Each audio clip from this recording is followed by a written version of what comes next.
and testing. Okay. Wow. Well, okay. The reason I'm doing this, the reason I'm sat here like a vampot muttering into a microphone is, actually I've no idea. I don't know what I'm thinking.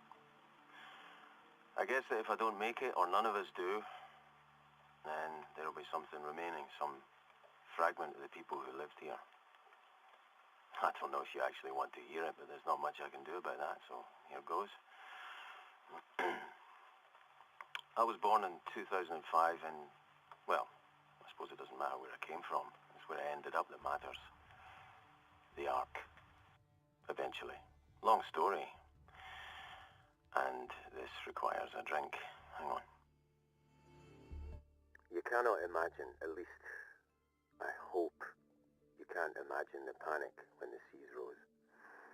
It wasn't like a huge tsunami swept in carrying all before it. Just the tides got higher. The weather got more extreme. Droughts, then floods and storms. Lots of storms. Pushing waves inland and up tidal estuaries. And then the freshwater table started getting all contaminated with the seawater.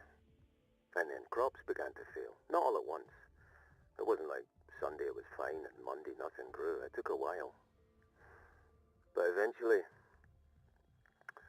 after a few years of this creeping change, everyone realized it wasn't going to change back, Things were changing for good. For keeps, that is, and not for the better. Certainly not for the better. So everyone starts heading for higher ground. I mean, literally as well as metaphorically. But it turns out that a lot of the most fertile agricultural land is very near sea level, or, as we soon found out, at sea level, or was often completely covered by the damn sea. And they tried new crops, and it didn't work so well. And so we had to learn to live with the sea, and get our food and fresh water some new way. And of course, who'd been doing the most high-profile work on sustainable living at sea? The Ark. So, yeah, you could say the Ark was on all of our minds. Everyone had heard of the Ark, of course, but it was a bit of a joke. We'd seen the photo ops, but it was, well, it wasn't for us. That was where the celebrities went, and the dodgy gene scientists and the techno-hippies. And of course, it was all secret. No one knew what it was. Some bright sparks on the internet started working out flight times and fuel ranges for the aircraft that were coming back from our landing in San Diego, Puerto Vallarta. Well, before that got flooded. So then it was out of Guadalajara. Anyway, look, nobody knew for sure where the Ark was.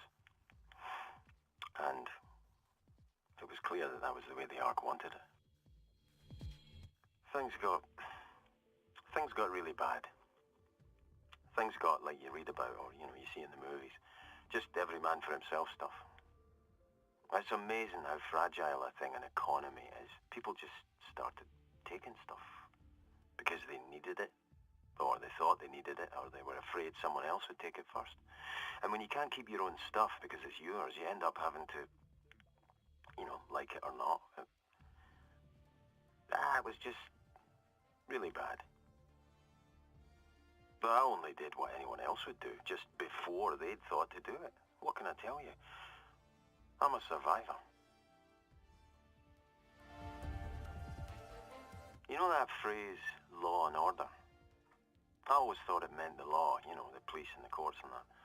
But what it really means, what you really miss, is order. Is people getting along in peace, not shouting or grabbing or fights breaking out over nothing. Well, sometimes it wasn't over nothing. Sometimes it was food or water. Often water, actually. And sometimes it was medicine. And people will do anything for their kids. Anything. But all I had was me. So I looked after me. Because no one else was going to do it, were they? So I was working pretty hard, keeping body and soul together, you know. You couldn't afford to be too fussy who you work for.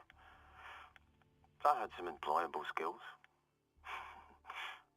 Much more employable than in peacetime and plenty, you know. So I was doing no great, but okay, compared to most. But you could see that it was all sliding downhill. And then a pal I'd served with in the forces dropped me a line. Said he had a wee bit of business going. Needed someone he could trust. And we'd seen right by each other before, if you know what I mean. And he knew that I could handle myself in a tussle.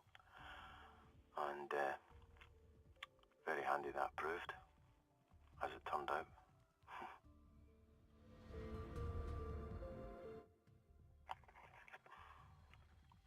Well, where was I? Oh, yeah.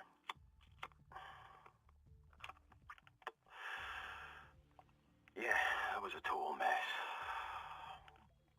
Huge herds of people. Mobs trying to get on board the ships.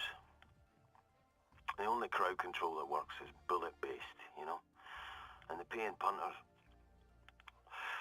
Man, there's nothing more pathetic than millionaires who just realize their money won't buy anything anymore. Except a place on our deck. So there's a bunch of these punters. Sold off everything for the last official ship to Ark. And of course it's not official, it's a scam. But this one, the skipper, does actually have a decent notion where the Ark is. Unlike most. You'd hear of ships coming back after just a few hours, minus all the punters, you know. And then picking up a fresh load of punters for all their worldly goods. Not my idea. Not my scene. Our ship was better class than that. Just. And these buffoons have no idea how to conserve water, you know, they're just panting away in the sun. And I was used to rationing my intake, keeping in shade, gobs shut, you know. So when the punters start complaining and getting rowdy, they're already half beat anyway. We just had to give them a few light taps to calm them down, you know. I was all a bit tense and grumpy, but no one dead, no one deep-sixed. But man, are we glad to start seeing the mid-ocean marker boys saying, private property, turn back. And then we see the perimeter breakwater, and man, the size of that thing. That really is amazing. But the problem's not over yet. So it's all a wee bit tense. The Ark security chaps are pointing shooters at us, yelling at us to turn back. Our punters yelling and greeting. Someone drops something. It goes clang. And anything sounds like a bang when you've a gun. So someone starts slotting, you know, with a 9mm. Someone else opens up with an AR. Chaos. The punters are headless chickens. And I'm just keeping my head down. But I'm also making sure no one else gets hurt, you know. Pulling them behind cover. Giving them a wee tap, just to quieten them down. That sort of thing. And then when the drama calms down, security boards us this huge black Safi. I don't know he's the captain. He asked me my name and what I'm about. And after a 5-minute medical, and oath, I'm barcoded, kitted out in blues, and drinking my first canteen of desalinated Ark water. I am now a proud member of security.